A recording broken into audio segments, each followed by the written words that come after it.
Bonsoir, voici les titres de l'actualité de ce mardi 1er juin. Les poulets et les œufs en provenance de Belgique recherchés partout en Europe. 2 ministres belges de l'Agriculture et de la Santé ont démissionné. L'Union européenne devrait retirer tous les produits infectés par la dioxine provenant de plus de 400 exploitations belges. Les autorités de Belgrade envoient une lettre aux dirigeants allemands qui président actuellement l'Union européenne. Cette lettre serait l'acceptation des conditions d'arrêt du conflit posées par les Alliés. Ce geste peut permettre d'ouvrir une issue, affirme Lionel Jospin. Ouverture à Paris du procès correctionnel de 24 membres présumés du réseau islamiste algérien à l'origine de la série d'attentats commis en France en 1995. Élections européennes dans 12 jours, les Verts sous la menace des chasseurs et puis suite des entretiens de campagne dans ce journal. Ce soir, nous recevons M. Jean-Marie Le Pen. Sport, tennis, Marcelo Rios éliminé, Agassi qualifié, victoire également de Steffi Graf et Monica Seles. Ce sont pratiquement tous les pays européens qui ont ouvert la chasse aux poulets et œufs belges susceptibles d'avoir été contaminés par la dioxine. En Suisse, en Grèce, en Allemagne, au Portugal, aux Pays-Bas, différentes mesures ont été prises, dont certaines de saisie de stocks de poulets importés de Belgique. L'Union européenne devrait décider demain matin un retrait de tous les produits avicoles issus de 416 exploitations belges. Et puis les ministres belges de l'Agriculture et de la Santé ont démissionné ce soir de leurs fonctions. Ils sont soupçonnés d'avoir caché des informations sur la découverte de dioxine dans un lot d'aliments pour animaux. En France, priorité au principe de précaution, a déclaré le ministre de l'Agriculture Jean Glavany, tandis que des élevages de volailles ont été placés sous séquestre. Commentaire Émilie Lançon avec Marianne Mas et Dominique Mas. En janvier dernier, cette entreprise du Loir-et-Cher a acheté plus de 25 tonnes de graisse animale à la société belge Fairkest, à l'origine de la contamination. Entre-temps, la société a revendu cette graisse à des éleveurs de volailles français. Du coup, par mesure de précaution, la direction des services vétérinaires d'Eure-et-Loir vient de placer sous séquestre 39 élevages de volailles autour de Dreux. Dans le Nord, une trentaine d'éleveurs se seraient, eux, directement approvisionnés en Belgique.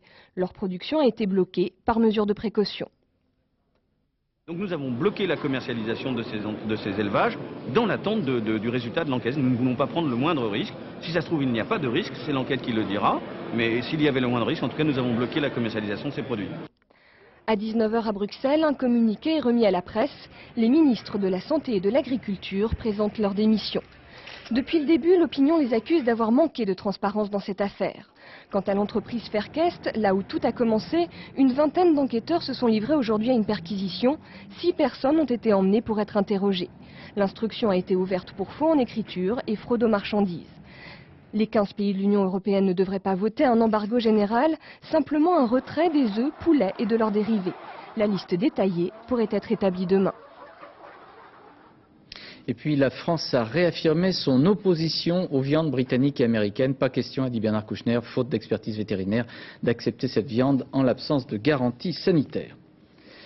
Il y aurait donc ce soir un espoir sérieux de paix au Kosovo. Alors que l'OTAN entre dans sa 11e semaine de bombardement, les autorités de Belgrade ont adressé une lettre au chef de la diplomatie allemande portant acceptation des conditions du G8. Le G8, ce sont les 8 pays, dont la Russie, les plus industrialisés. Depuis la fin de l'après-midi, au Petersberg, près de Bonn, Américains, Russes et Allemands, en compagnie du président finlandais, on les voit ici posés autour de M. Schröder, on voit M. Ahtisaari, le président finlandais, mais également M. Tchernomyrdin, l'envoyé de Boris Eltsine, et M. Talbot, l'américain. Ils examinent les intentions exprimées par M. Slobodan Milosevic dans sa lettre. Ouais, commentaire Jean-Marc Ilouz. Si ce matin à Berlin, devant les parlementaires européens, Joschka Fischer, chef de la diplomatie allemande, estimait que les prochains jours sont décisifs pour la paix au Kosovo, c'est qu'avec le retour à Bonn aujourd'hui de Viktor Tchernomyrdin, l'émissaire spécial du président russe pour l'ex-Yougoslavie, Américains, Européens et Russes tentent en ce moment même de mettre au point à l'arraché une stratégie commune de paix face au président Milosevic. Voici l'Américain Talbot. Alors, quel partage de rôle pour l'OTAN et la Russie? Quels seront les moyens effectifs de la force de paix? À quelles conditions une pause dans les bombardements? Si un compromis suffisant est trouvé ce soir, le président finlandais Martti Ahtisaari accompagnera pour la première fois M. Tchernomyrdin pour s'assurer des intentions réelles de Belgrade. Mais aujourd'hui, le patron de la 3e armée serbe a exclu de laisser l'OTAN régenter le retrait serbe et la future paix au Kosovo. Le point à Belgrade avec notre envoyé spécial Gérard Grisbeck.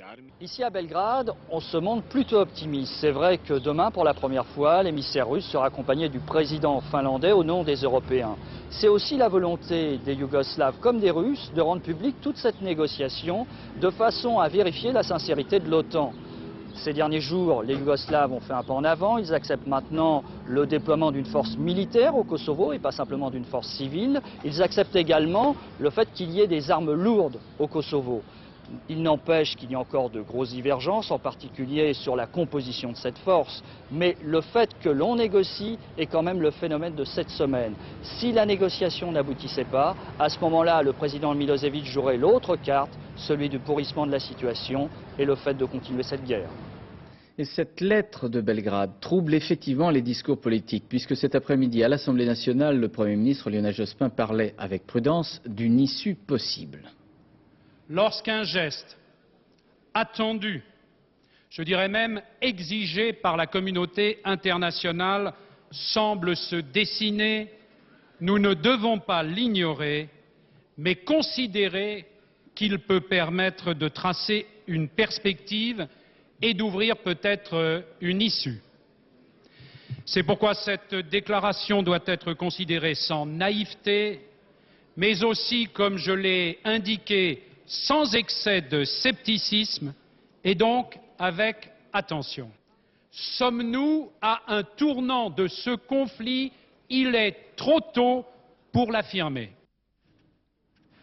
Mais il ne faut pas oublier que le général américain Wesley Clark, patron de l'opération Force alliée de l'OTAN en Yougoslavie, tout en appréciant un changement de ton très significatif de Belgrade, se prononce toujours contre une pause dans les bombardements. Ceux-ci n'ont effectivement pas cessé depuis hier avec des raids nocturnes dans les environs de Belgrade, provoquant un blackout partiel et privant une grande partie de la Serbie d'électricité. Une bombe a détruit un quartier résidentiel de Novi Pasar, à 250 km au sud de Belgrade. Selon le ministre yougoslave, cette bombe aurait fait au moins 23 morts. L'OTAN a reconnu que cette bombe avait, je cite, dévié de sa trajectoire. C'est une nouvelle erreur sanglante de l'aviation alliée. En outre, des avions de l'OTAN auraient bombardé en territoire albanais les alentours d'une route empruntée par des réfugiés du Kosovo. 7 bombes ont été larguées près de Morina et la plupart ont explosé. Reportage de nos envoyés spéciaux Patrice Romden et Gilles Jacquet.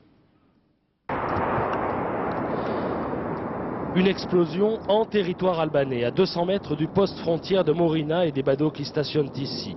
D'autres suivront, point d'orgue d'une journée vécue au son de la guerre et semée de points d'interrogation.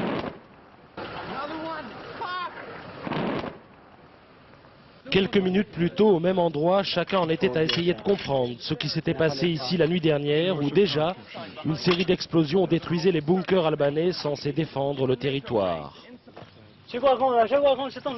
Ici, il y avait nos munitions, et l'attaque a tout fait exploser, dit ce soldat albanais.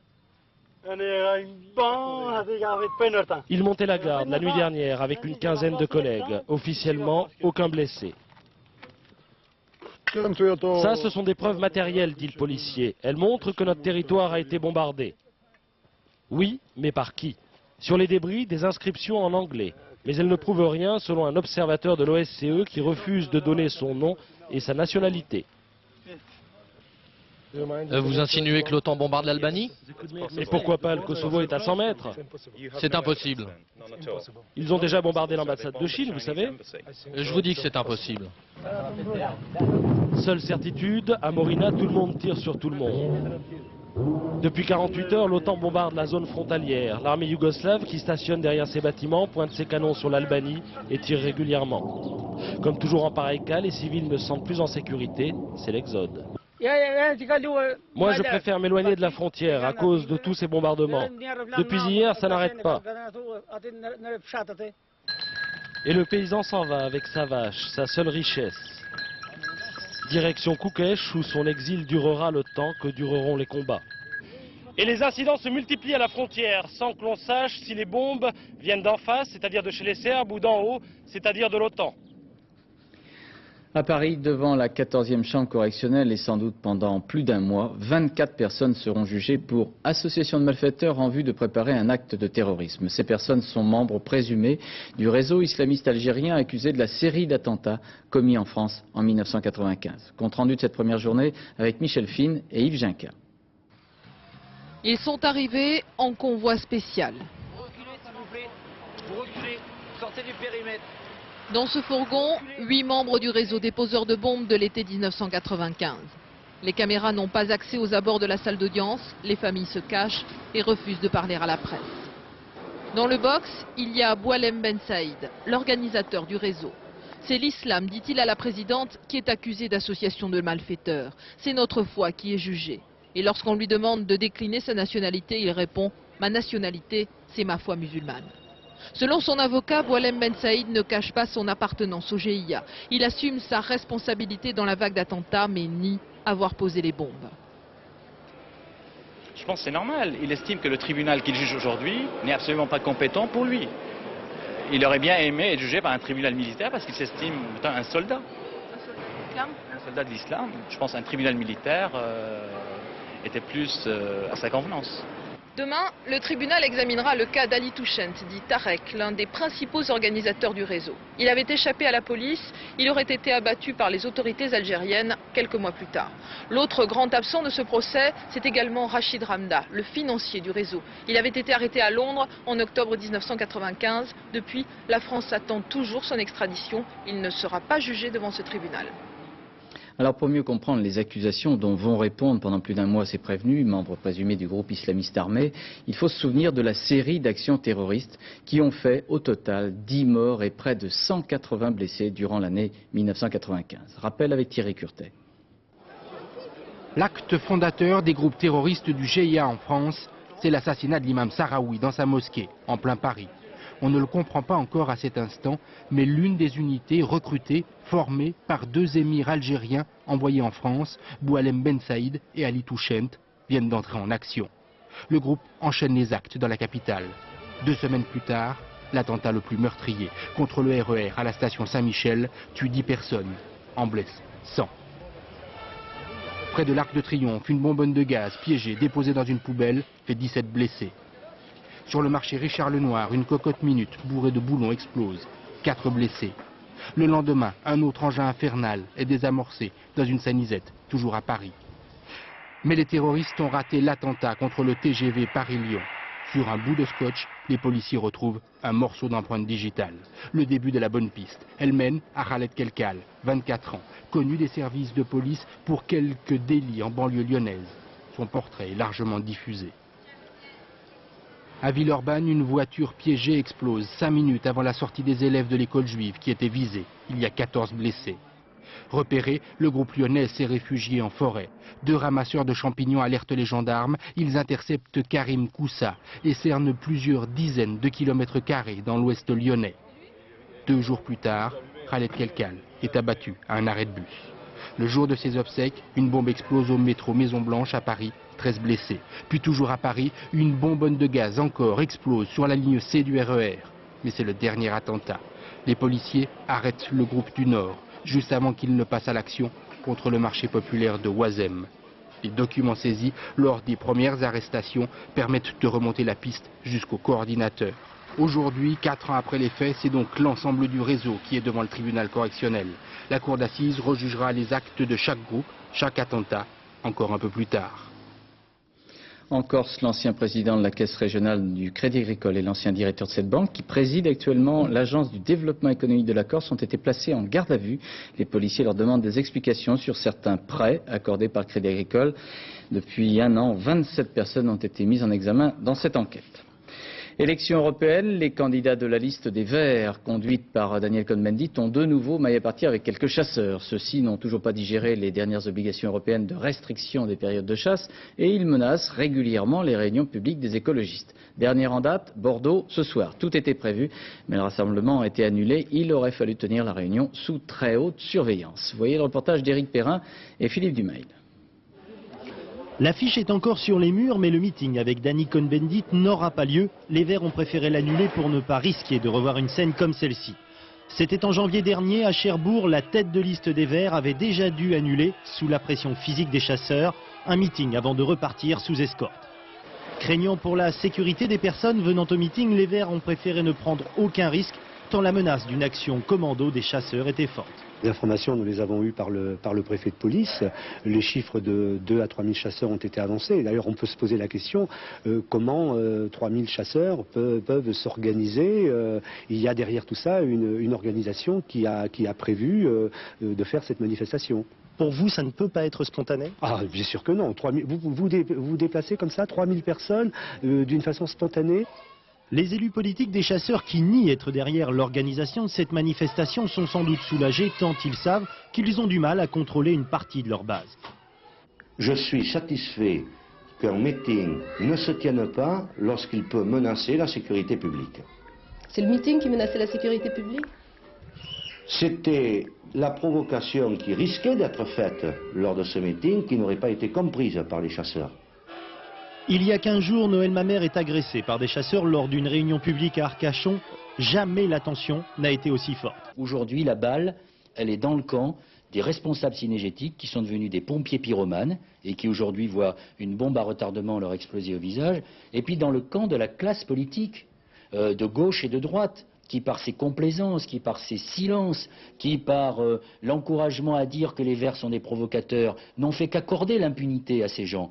L'échéance électorale des européennes n'est pas pour dépassionner le débat. Il faudra bien pourtant un jour organiser avec les uns et les autres la chasse en France. Monsieur Jean-Marie Le Pen, bonsoir. Bonsoir. Hier soir, dans ce journal, à cette même place, sur ce même fauteuil, il y avait Monsieur Bruno Maigret. Oui. En préparant ce journal, j'ai bien lu vos programmes respectifs. Je ne vois pas bien la différence. Oui, en effet, il n'y a pas de différence dans les programmes. Cette scission a été le fait d'une ambition personnelle qui d'ailleurs est en train de se résoudre dans une primaire gagnée par le Front National, puisque dans les sondages c'est à peu près clair, M. Maigret avoisine les 2%, et le Front National ne cesse de progresser, et à mon avis il aura très largement dépassé les 10% à la fin de cette semaine, et probablement encore beaucoup mieux à la fin de la semaine prochaine. Mais sérieusement, vous n'êtes pas dit, au fond c'est le combat de trop, je devrais arrêter, vu mon âge, il faut que je passe la main? Ah non, je me sens pas mal, donc croyez bien, je me porte bien, comme disait l'académicien d'Habit Vert. Non, pourquoi? Il y a un âge auquel Clémenceau n'aurait pas dû être Premier ministre ou d'autres encore? Ah, je sais pas, je vous Non, compare mais je pas sais à pas, Clémenceau. le général de Gaulle est arrivé au pouvoir, il avait à peu près mon âge la deuxième fois. Par conséquent, il est resté un certain temps. Enfin, je vous compare ni à Clémenceau ni au général de Gaulle. Je ne mets pas la politique ni sur le terrain de l'âge, ni même sur le terrain de la taille, voyez-vous. Alors parlons de votre programme, vous dites qu'il faut changer d'Europe. Ça veut dire que vous voulez une autre Europe avec des institutions complètement différentes? Absolument. Je pense que l'Europe fédéraliste, qu'on nous prépare pas à pas depuis 10 ans, débouche sur l'euromondialisme. Même depuis plus longtemps, parce que vous dites que c'est l'Europe de M. Monnet qu'il faut complètement Oui, tout à fait. défaire. Je vous signale qu'en 1957, j'ai voté comme parlementaire, comme député, contre le traité de Rome. Alors, je crois qu'on vous reconnaît la constance. C'est vous dire que je suis un eurosceptique depuis longtemps, mais comme dans beaucoup d'autres domaines, je vois malheureusement mes craintes vérifiées. Et ce que je dis aux Français, c'est que de se détourner un petit peu de ce qui a tendance à les distraire ces temps-ci, que ce soit les affaires étrangères, la guerre ou le sport, et de s'intéresser un petit peu à leur sort, et de regarder ce que l'Europe leur a apporté. L'Europe leur avait fait des promesses dans toute une série de domaines essentiels, comme l'immigration, l'insécurité, le chômage, le fiscalisme.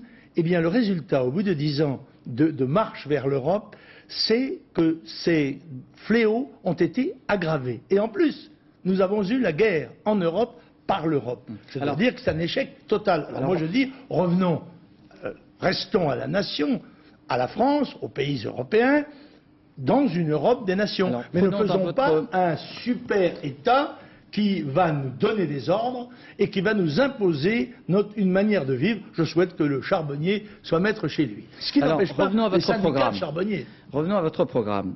Justement, vous évoquez le chômage. Sur le plan de l'Europe sociale, j'ai pas vu de proposition dans votre programme. Non, mais 35 heures, le droit du travail, j'ai rien vu. Mais je ne crois pas du tout, j'ai été 15 ans député européen, je ne crois pas du tout que l'Europe résoudra ces problèmes-là, et en particulier pas les problèmes sociaux, puisqu'elle nous met dans une situation économique de concurrence généralisée. Nous n'avons plus aucune défense, et on voit bien que nous sommes acculés, nos producteurs sont acculés à un productivisme inouïe.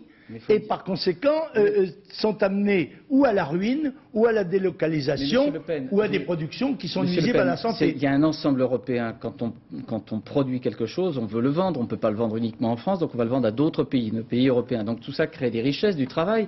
Donc l'idée même de l'Europe sociale, elle existe, non? Pourquoi y a-t-il du chômage? Alors si tout cela devait créer du travail, Monsieur Delors nous avait dit ça donnera 5 millions d'emplois dans les années qui viennent. Mais vous, non seulement ça, nous avons 18 millions de chômeurs. Quelle est votre solution là, Ma solution, pour réduire les chômages? C'est de résoudre le problème à l'intérieur de nos propres nations. Et on coordonnera nos efforts sur le plan européen et même sur le plan mondial. Il y a des problèmes qui n'échappent pas à une concertation mondiale. Mais le commerce a existé avant qu'il y ait l'Europe. Il y a des pays qui ne sont pas européens, comme la Suisse ou la Norvège, qui sont très prospères. Par conséquent, il ne faut pas... Comment ? C'est pas pareil, parce que j'ai vu dans votre programme, vous nous comparez à la Suisse et aux pays baltes. Écoutez, pardon, mais c'est pas du tout la même chose. Bon, en effet, la Suisse ne prend pas le risque d'aller faire la guerre pour le compte des États-Unis dans d'autres pays, ça c'est vrai. Et je trouve ça plutôt positif, moi. Mais je dis aux Français, il y a 6 millions de chômeurs, il y a des millions de gens qui sont à la limite du minimum vital. Il y a des retraités agriculteurs qui n'ont pas 2000 francs par mois pour vivre. Mais ça, tout le monde le dit. Que ceux-là qui sont contre l'Europe de Maastricht pensent que la seule liste qui soit contre l'Europe de Maastricht, c'est celle de Jean-Marie Le Pen et de Charles de Gaulle. Alors, vous dites donc, au fond, c'est à l'intérieur des nations. Mais qu'est-ce que c'est que le nationalisme pour vous, alors? Parce que le nationaliste corse, est-ce qu'il est aussi valable que le nationaliste français? Moi, je suis un patriote français. Mais c'est quoi votre définition? Voilà ma définition, c'est que je crois qu'il y a des ensembles géographiques, historiques, qui ont la capacité d'assurer la sécurité, la liberté, la prospérité et la culture. Et je crois que la France a la chance depuis un millénaire et plus d'avoir ces qualités-là. Et je ne dis qu'il ne faut pas jeter le bébé avec l'eau du bain et garder cette structure nationale, parce que je crois que le nationalisme ou le patriotisme, si vous voulez, est une notion moderne, que la nation demeure encore à l'heure actuelle la forme politique la plus performante, justement pour défendre la liberté, la culture, la sécurité des citoyens. Alors, question, vous avez 25 femmes sur votre liste, vous regrettez, vous dites qu'il pourrait y en avoir d'autres, puis vous avez cette phrase, nous sommes du côté du bonheur de la femme. Qu'est-ce que ça veut dire? C'est-à-dire que je ne crois pas que le bonheur de la femme soit forcément d'aller au Parlement européen ou d'entrelarder les listes. Et celui des hommes, c'est d'y aller. Pour répondre à une autre. Ça correspond à la sociologie de notre pays, et la liste du Front National correspond à la sociologie de notre clientèle politique. S'il y avait 30, 40, 50 femmes qui souhaitent et qui soient capables d'être sur la liste, elles y seraient sans problème. Et pourquoi elles sont pas capables? J'avais même voulu à un moment donné que la tête de liste soit une femme. Oui. Ça en a poussé les hauts cris. Donc je n'étais pas contre le fait que des femmes puissent avoir des responsabilités importantes. Je vous rappelle que je considère que le plus grand homme de l'histoire de France, c'est Jeanne d'Arc. Par conséquent, je ne suis pas antiféministe. Sur l'Europe de la défense, non plus, il n'y a rien dans votre programme. Sur l'Europe de la défense, moi j'aimerais bien la somme de défense nulle des pays européens ne donne pas une force européenne de défense. Alors je crois que nous avions une armée, nous avions une force de défense. M. Chirac s'est efforcé de la diminuer, de la réduire, jusqu'à la faire disparaître. Moi je crois qu'il n'y a pas de défense sans esprit de défense, et pour avoir un esprit de défense, il faut un patriotisme. Il n'y a pas de patriotisme européen. Il y a encore des patriotismes français, anglais, allemands, espagnols. Ce sont ceux-là qui, dans le cadre d'une alliance, nous avons connu beaucoup d'alliances dans notre histoire, dans le cadre d'une alliance, peuvent parfaitement assurer la sécurité de notre continent, de nos nations et de nos peuples. Mais pour ça, il ne faudrait pas aller faire la guerre comme on le fait, cette guerre abominable que l'on fait au peuple serbe. Monsieur Le Pen, si vous êtes élu à Strasbourg, vous irez plus souvent que lors du dernier mandat? J'y vais tout le temps. Je suis pas très présent. Je suis à toutes les classements publiés par notre confrère Le Point. C'est une calomnie qui a été fabriquée. Si vous prenez vos informations, vous saurez que je suis présent au moins 3 jours sur 4 à toutes les sessions depuis 15 ans. Et je suis la seule tête de liste à siéger au Parlement européen, car beaucoup de gens se présentent aux élections et qui ne vont pas siéger au Parlement européen. M. Pasqua et Villiers, par exemple, n'iront pas siéger. Les chiffres publiés à Strasbourg sont faux. Non, non, c'est l'article qui a été publié dans un journal dont on sait qu'il nous est très hostile, qui, évidemment, ça ne me surprend pas, fait une petite calomnie comme ça en période électorale. Merci, M. Le Pen, d'être venu. Bonsoir. En Turquie, deuxième journée du procès du chef kurde Abdullah Öcalan. Celui-ci s'affirme innocent d'exactions ou d'atrocités reprochées au PKK, le Parti des travailleurs kurdes. Mais vu les conditions dans lesquelles se déroule ce procès, devant une cour de sûreté en partie composée de militaires, plusieurs avocats de la défense d'Abdullah Öcalan ont renoncé et quitté l'enceinte de l'île prison d'Imrali en signe de protestation. On vote demain en Afrique du Sud pour élire le deuxième président de la République depuis la fin de l'apartheid. Le successeur de Nelson Mandela sera vraisemblablement Thabo Mbeki, mais sur la liste de l'ANC, il y a en 9e place Madame Winnie Mandela. L'ex-épouse du président sortant est devenue une des personnalités les plus populaires, oubliée ou presque ses condamnations judiciaires, et beaucoup voient Winnie Mandela occuper d'importantes fonctions au sein du futur pouvoir sud-africain. Pour France 2, Éric Monnier et Rémi Poissonnier ont suivi Winnie Mandela dans sa province natale, le KwaZulu. À l'exception de Nelson Mandela, personne aujourd'hui en Afrique du Sud ne provoque le même enthousiasme. Quand Winnie Madikizela Mandela débarque quelque part, en pleine campagne électorale, c'est un vent de folie qui souffle sur la ville. Les plus pauvres, les plus démunis, en ont fait leur héroïne et l'on pardonne tout à Winnie. Son divorce d'avec Nelson ou les accusations de complicité, d'assassinat qui continuent à planer sur elle. On la disait politiquement morte, la voilà incontournable. Le successeur plus que probable de Mandela, Thabo Mbeki, en a fait sa principale alliée pour séduire l'électorat populaire. Son charisme fait merveille, personne ne reste indifférent. Vous aimez Winnie Mandela? Pardon? Vous aimez Winnie Mandela? Je ne donnerai pas mon avis là-dessus, mais c'est une femme qui compte. C'est tout ce que j'ai à dire. Et je dois vous croire. Elle représente seulement un avis parmi combien? 20 ou 30 millions d'autres. Et vous pensez qu'elle a sa place dans la nouvelle Afrique du Sud? Je crois qu'elle doit être entendue, c'est sûr. Winnie Mandela, ministre dans le futur gouvernement. Tout est désormais possible pour cette femme condamnée à 4 ans de prison, 4 ans réduits en appel à une amende. Un petit miracle judiciaire. C'est une résurrection pour vous. Comment pourrait-on ressusciter sans mourir? Il faut d'abord mourir pour ressusciter. Et moi, j'ai jamais été morte. Avant de quitter Kokstad, Winnie Mandela fera acclamer le nom de Thabo Mbeki et reprendra à son compte l'un des thèmes les plus populaires de la campagne, la lutte contre le crime. Des femmes violées, des enfants abusés. Tout ceci prend fin avec cette élection du 2 juin. Quant aux criminels qui courent dans ce pays, je dis ceci est terminé. Et je vous fais cette promesse personnellement. La nuit tombe sur Kokstad, la foule est de plus en plus dense. Le marathon électoral de Winnie Mandela continue. Publication des chiffres du chômage pour le mois d'avril en France. Le nombre de demandeurs d'emploi est en diminution de 17 000 par rapport à mars. C'est une tendance quasi constante de baisse qui est observée maintenant depuis septembre 97, à l'exception des mois d'août 98 et février 99. En revanche, le nombre de demandeurs d'emploi a augmenté chez les moins de 25 ans. À la SNCF, la consultation des cheminots, organisée par la CFDT et la CGT sur la réduction du temps de travail, aurait donné entre 60 et 65% de votes favorables sur le projet d'accord sur les 35 heures. À noter que le taux de participation s'est élevé à un peu moins de 50%.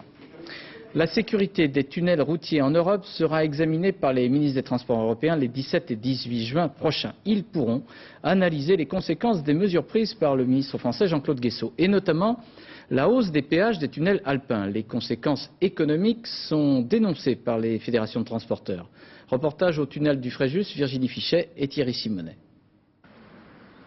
Depuis 2 mois, le tunnel du Fréjus est le passage obligé vers l'Italie. Au volant de son poids lourd, Jean-Luc l'emprunte 3 fois par semaine. Pour lui, cela représente à chaque voyage un détour de 160 km qu'il a fallu apprendre à gérer. Ça nous oblige à partir plus tôt parce que nous, de la Haute-Savoie, ça nous fait 1h30 de détour. En gros, donc vous calculez 1h30 aller, 1h30 retour, ça fait déjà 3 heures de perdu. Sur une journée de 9 heures, il ne reste pas grand-chose pour travailler, quoi. Ça nous oblige à faire une journée de plus de travail, quoi, en fait.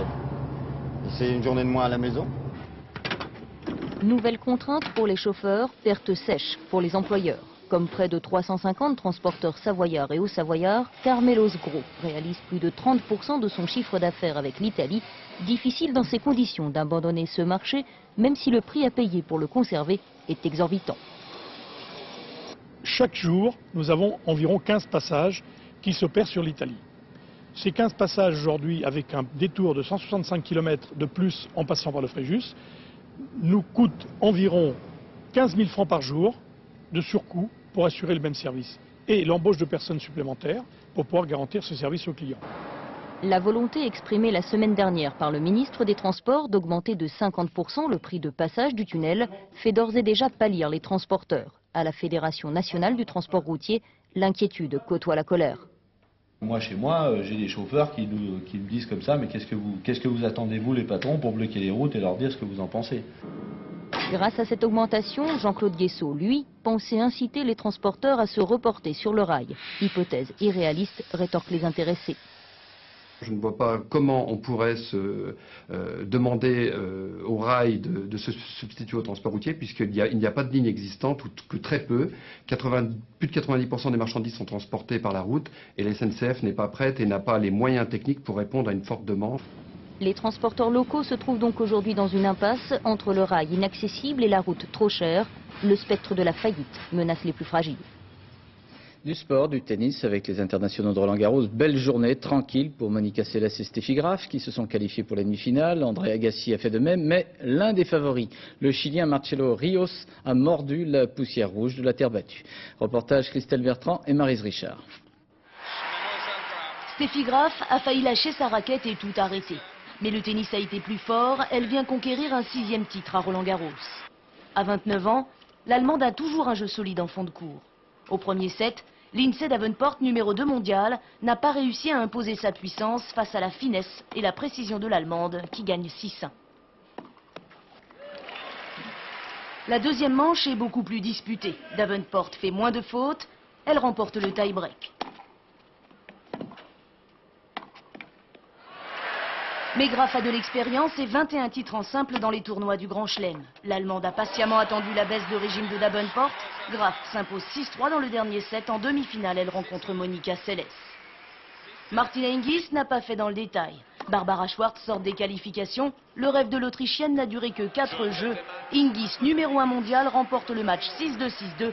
La demi-finale s'annonce plus difficile contre Arantxa Sanchez, la tenante du titre. Marcelo Rios ne sourit jamais beaucoup, encore moins quand il vient de se faire éliminer. Dominique Herbati continue son petit bonhomme de chemin. Depuis sa victoire au deuxième tour sur Kafelnikov, le numéro 1 mondial, le Tchèque a pris confiance. Rios remporte le 3e set après avoir perdu les 2 premiers. Un sursis que Herbati a vite corrigé, 6-3 dans le 4e set. À 21 ans, le Tchèque est en demi-finale pour la première fois. Sur son chemin, il y a maintenant André Agassi. L'Américain s'est imposé en un rapide clin d'œil. Elisabeth suit Agassi partout, sans le savoir, il est même pendu à son cou. Elle est hollandaise et elle aime voir gagner Agassi si vite. L'Américain a expédié Filippini en 3-7, 6-2, 6-2, 6-0. Hier soir, à l'hôpital de Saint-Germain-en-Laye, l'écrivain Auguste Le Breton est décédé. Écrivain, il a publié 77 livres, des romans policiers souvent adaptés à l'écran. Il est l'auteur du Clan des Siciliens, de Razzia sur la Chenou, du Rouge et Mi ou encore de La Môme Piaf. Auguste Le Breton était âgé de 86 ans. Chanson sortie du nouvel album de Patricia Cass, Pascal Obispo et Jean-Jacques Goldman ont composé texte et musique. Le tout s'appelle Le mot de passe, un disque comme une biographie pour une fille de l'Est qui prévoit de donner une dizaine de concerts cet été en Allemagne avec un orchestre symphonique de 200 musiciens.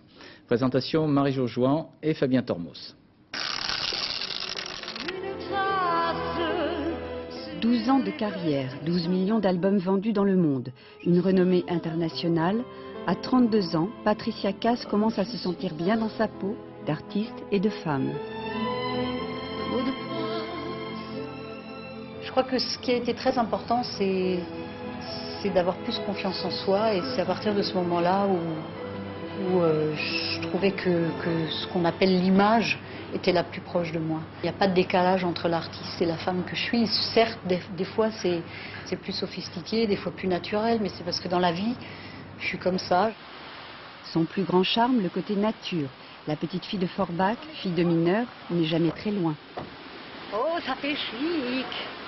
Ce qu'elle aime le plus, la scène, qu'elle connaît depuis l'âge de 8 ans. Imposante de préférence.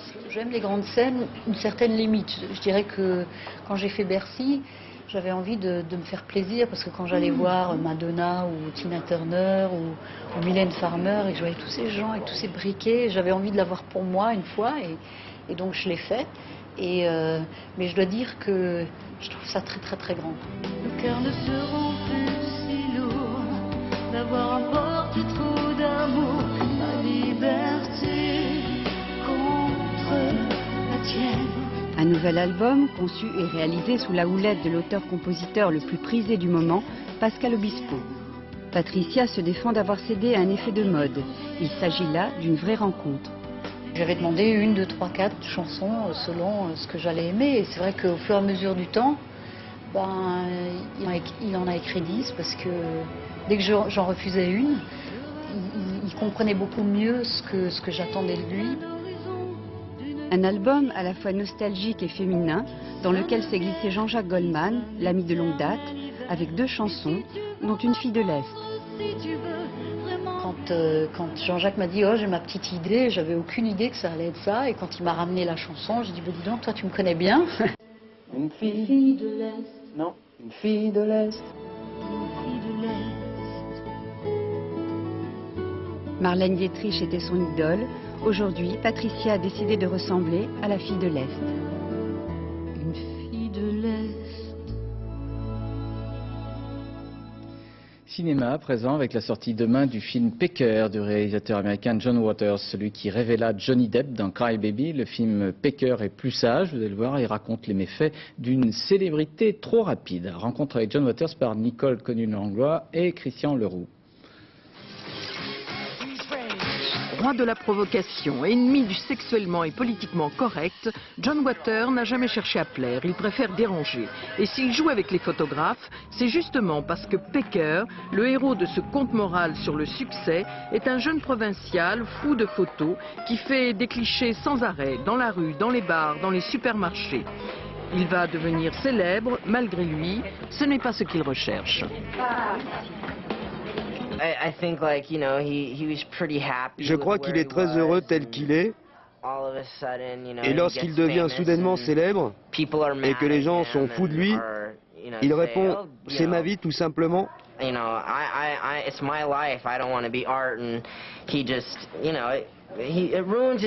le monde de Pecker, le monde simple et heureux de Pecker. Juste quelques photos de pin-up. Ce monde simple, c'est celui qu'il partage avec sa fiancée. Il aime la photographier dans sa laverie. Ok, mais je consacre pas ma journée à tes bêtises. Et c'est la rencontre entre la sophistication des branchés de New York et le naturel des paumés de Baltimore. Je suis de New York, je m'occupe d'une galerie d'art. Je suis de passage à Baltimore, j'avais rendez-vous avec les gens du musée, j'ai vu vos affiches. Vos photos sont hallucinantes. Elles sont d'une vérité. Ah, merci. Je vous présente ma copine, Shelly. J'adore votre look. J'adore les extrêmes d'un côté comme de l'autre. Baltimore aime faire du faux chic et New York fait du faux médiocre. Il faut décider lequel des deux on va faire. On ne peut être les deux. C'est le milieu que je n'aime pas. Une espèce d'équilibre tiède qui me fait peur. Pecker devient la coqueluche populo des intellos de New York, mais préfère Baltimore. Vous voulez que je vous dise? J'ai pas envie d'être dans Vogue. Tout le monde a envie d'être dans Vogue. Mais qu'est-ce qu'on fait pour New York? Pourquoi est-ce que j'aurais pas mon expo ici, à Baltimore?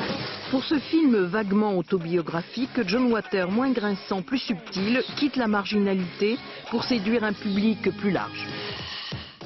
Avant de refermer ce journal, je vous rappelle 2 informations concernant la dioxine dans les aliments. L'Union européenne interdira demain la vente des œufs et des poulets issus des exploitations belges qui auraient été contaminés par de la dioxine. 2 ministres belges ont démissionné. Des mesures de précaution ont été prises en France. Et puis au Kosovo, l'acceptation par Belgrade des conditions posées par les Alliés pour un règlement du conflit sont examinées par les Russes et les Américains, en compagnie des autorités allemandes à Bonn. Demain, M. Tchernomyrdin, en compagnie du président finlandais, devrait se rendre à Belgrade. Et puis l'OTAN a reconnu ce soir avoir bombardé par erreur une route près de Morina, située en territoire albanais. Dans quelques secondes, c'est Isabelle Martinet pour la météo. À 1h du matin, le journal de la rédaction, c'est Laurence Ostolaza qui sera suivi du cercle de Philippe Lefebvre. À 13h, demain, vous retrouverez Carole Gessler et Rachid Arab. À demain 20h. Bonsoir. Merci.